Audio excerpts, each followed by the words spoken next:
سگ من الان زمین رو بو میکنه، نمیخوام این رفتار رو انجام بده، داره میکشه شما رو، شما هم اینور دارید میکشید، بله کاملا به گردن سگ فشار میاد. کمترین میزان فشار رو میارن به گردن و نای سگ.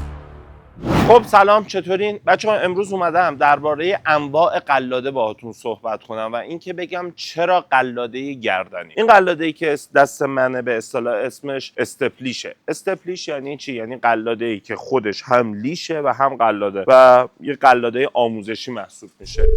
اجازه بدیم ماشین رد شه، شما وایسادین به من بگین الان پشت میزد همینجوری وایسادین نگاه میکنه فیلم میگیره. بچه‌ها قلاده رو ببینید، من میندازم راحت دور گردنش، این کلیپسشو میارم جلوتر. قلاده گردنی اگر به اشتباه برای سگ استفاده شه کاملا برای سگ مضره. یعنی اولین چیزی که شما باید یاد بگیرین اینه که جای قلاده گردنی کجاست و به چه شکلی باید باهاش کار کنید. وقتی به یک سگ قلاده گردنی میزنید شما میتونید کاملا تحت کنترلش داشته باشید و با هر حرکت ساده یک سیگنالی رو به سگتون انتقال بدید. ولی اگر قلاده کتفی بزنین شما هیچ تسلطی و هیچ رفتاری رو نمیتونین برای سگتون بسازین یا بخواید بهش یاد بدین. پس از همه چیز مهمتر یک قلاده گردنی. یعنی اگر من با کوچکترین فشار اینو بیارم سگم میدونه باید بشونه. اینها خودش تعریف داره. یعنی شما قبل از اینکه از قلاده گردنی برای سگتون استفاده کنید حتما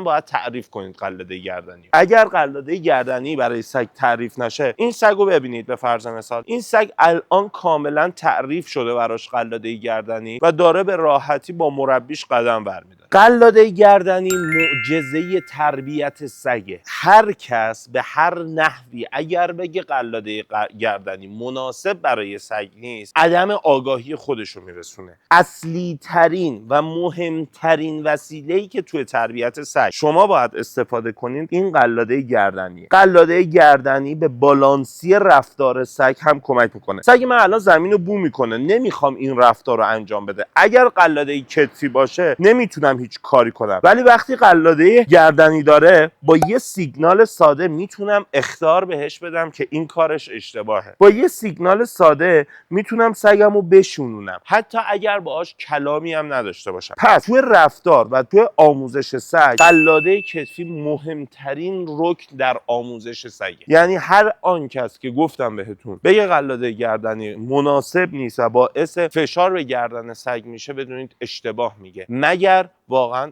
اشتباه استفاده کنید. حالا یعنی چی اشتباه کردم؟ من از آقای تلیسچی صدا میکنی؟ از آقای تلیسچی الان میخوام کمک بگیرم و بهتون نشون بدم چه موقعی به گردن سگ آسیب میرسه. ما خیلی وقتا میبینیم صاحب و سگ با هم رفتن بیرون و سگ داره مدام میکشه. الان میبینید آگرین خودشو به من نزدیک میکنه که به این فشاره یعنی تحمل نخواد بکنه این فشار رو. ولی اگر یک سگی بله داره میکشه شما رو، شما هم اینور دارید میکشید، بله کاملا به گردن سگ فشار میاد. ولی الان سگ من در هیچ شرایطی نمیذاره این قلاده بخواد بندش کوتاه بشه. رفت دورتر از من، میبینه آها من برمیگردم، میبینید بند ثابته، میام اینجا یه گربه هست، گربه رو نشون بده، من میام نزدیکترین حالتش. سگ بخواد کوچکترین رفتار نگاه اشتباهی کنه یه تقه میخوره، نگه میدارم میشینه. پس من اینجوریه که میتونم کامل یه سگمو کنترل کنم. آقای تلیسچی شما بیا یه لحظه، من اینجا یک آزمایش میخوام کنم با آقای تلیسچی. من اینجا میخوام یک آزمایش رو انجام بدم. این قلاده گردنیه که من انداختم گردن یک سگ. ما اینو تصور میکنیم، لطفا مشت کن. این گردن یک سگ. بکش دستتو، بکش مدام. میبینید این باعث میشه کاملا الان فشار رو کجاها حس کردی؟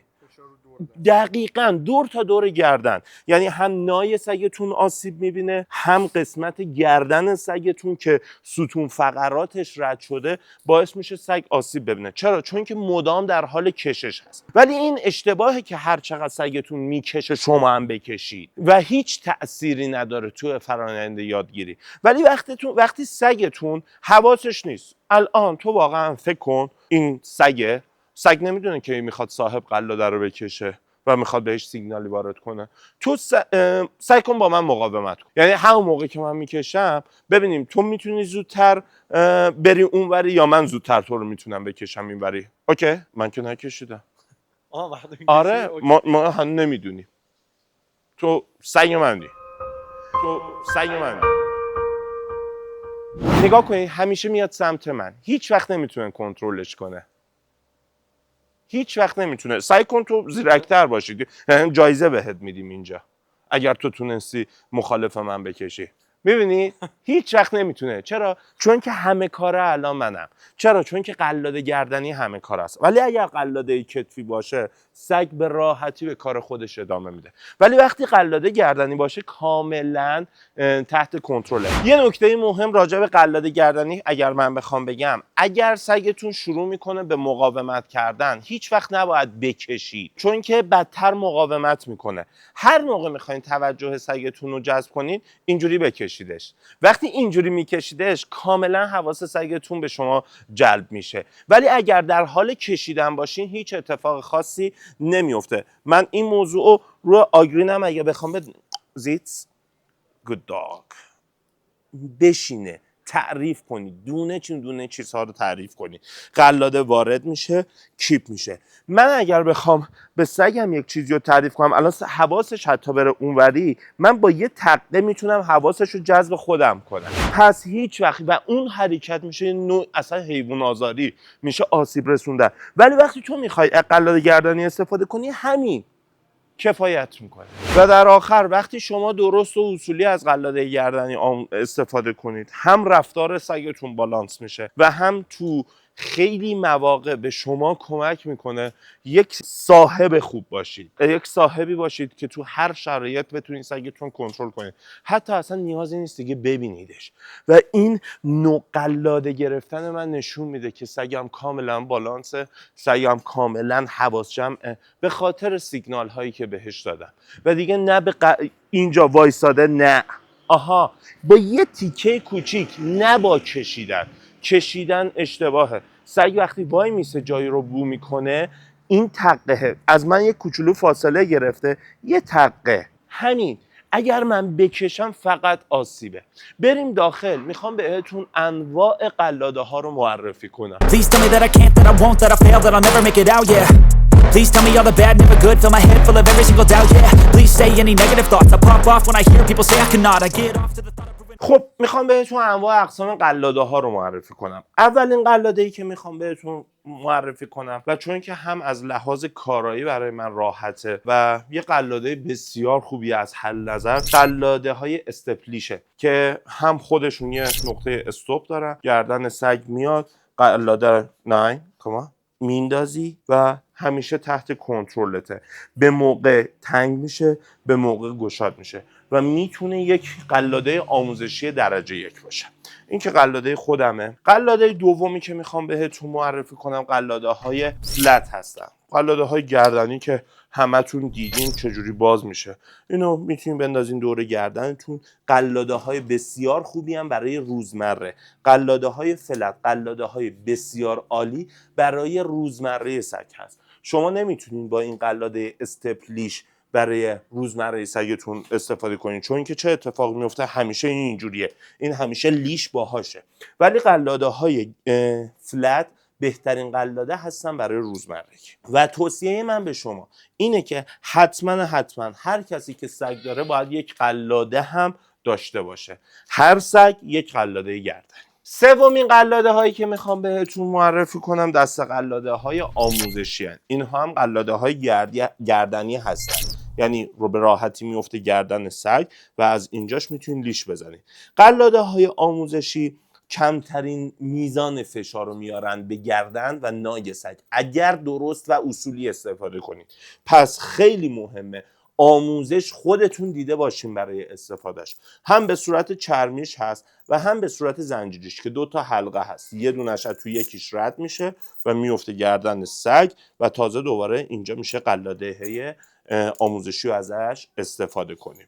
قلاده های بسیار عالی هستن برای توی سیستم و سبک آموزشی. همونطور که الان بیرونم دیدین جانا که اومده اینجا برای آموزش، ما از همین قلاده چوک چرمی استفاده کردیم که گردنشه. پس خود قلاده های گردنی تبدیل میشن به 3 قسمت. قلاده های گردنی فلت که دیدین سادن، 2 قلاده های گردنی استپلیش که میفته دور گردن به همراه لیش، و 3 دومیش هم قلاده های چوکچین که یا زنجیرن یا چرمیان که خودشون به حالت تنگ و گشاد میشه، به موقع تنگ میشه به موقع گشاد میشه. برای روزمره فقط از قلاده های گردنی فلت استفاده کنید و برای کارهای آموزشی هم میتونید از استپلیش و هم میتونید از قلاده های چوکچین یا همون قلاده های آموزشی استفاده کنید. قلاده گردنی برای روزمره، تربیت، آموزش و همه زندگی یک سگ لازمه.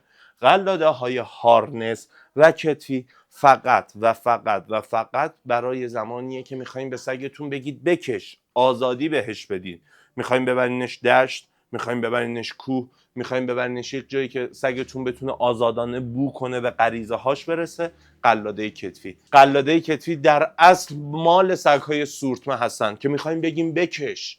اون سگ‌ها باید از قلاده کتفی استفاده کنن. قلاده کتفی هم بسیار قلاده خوبیه و ازش تو بعضی از آموزش‌ها ما حتما استفاده میکنیم، ولی برای روزمره سگ اصلا مناسب نیست. آخه ندارم من وقتشو بتم باشه بام، فقط وقتایی که خونم میتونم بذارم تایم. قصه نخور برا اونم دارم یه راهکار عام بهت یاد میدم توی سایتم با آموزش آنلاین. اینجا تکمیلمه چی با اصول بنا شده تیزی تو تربیت پتت تنها. اگه کلافه شدی از دست پتت فقط لازمه بیاری یه راست به قادر بنا. توی پیجم کلی آموزش دارم که واسه توست، فالو کن تا تو این خانواده باشی با ما